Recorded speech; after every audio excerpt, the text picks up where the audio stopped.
জীবনে চলার পথে প্রত্যেকটা মোমেন্টসকে এমনভাবে এনজয় করা উচিত যেন মনে হয় সেটাই লাস্ট। কারণ কালকে কী হবে কেউই তো বলতে পারে না।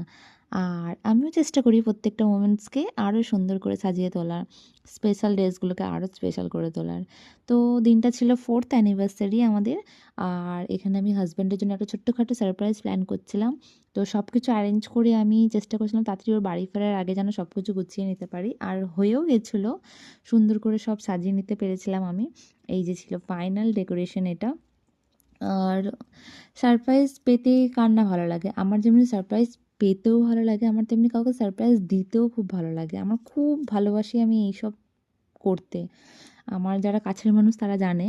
আর হাসব্যান্ডেরও খুব ভালো লেগেছিল। ডেকোরেশনটা অ্যাকচুয়ালি ও ওর কাজের মধ্যে থাকে ব্যস্ত। আর আমি তো এটা দুজন মিলে মিলেমিশে করে নিলে হয়ে যায়। ও যেটা করে না সেটা আমি করে নিই, যেটা আমি করি না সেটা ও করে নেয়। তো হয়ে যায়। আর এইসব ডিপার্টমেন্টে অ্যাকচুয়ালি বেশিরভাগ আমিই করে থাকি। কারণ ওই যে বললাম আমার করতেও ভালো লাগে। তো এইভাবে আমাদের মিডনাইট সেলিব্রেশনের পর পরের দিন সকালবেলায় আমরা পুজো দিয়ে বেরিয়ে পড়েছিলাম। হাসব্যান্ডের জন্য আরেকটা সারপ্রাইজ প্ল্যান ছিল। তো বেরিয়ে আমরা পুজো দিয়ে সেখানের জন্য যাচ্ছিলাম। খিদে পেয়ে গেছিলো একটু, তো ডাবের জল খেয়ে নিয়ে ওখান থেকে বেরিয়ে পড়েছিলাম। অ্যাকচুয়ালি এটাই ছিল সেই জায়গাটা যেখানে আমার নিজেরও খুব আসার ইচ্ছা ছিল।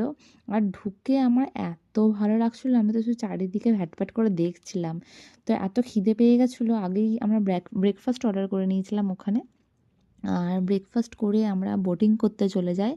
একটু এদিক ওদিক ঘুরি, এত সুন্দর চারিদিকের অ্যাটমসফিয়ার, বাউল গান মানে কি বলবো? বাউল গান শুনতে, শুনতে আমরা লাঞ্চ করেছিলাম।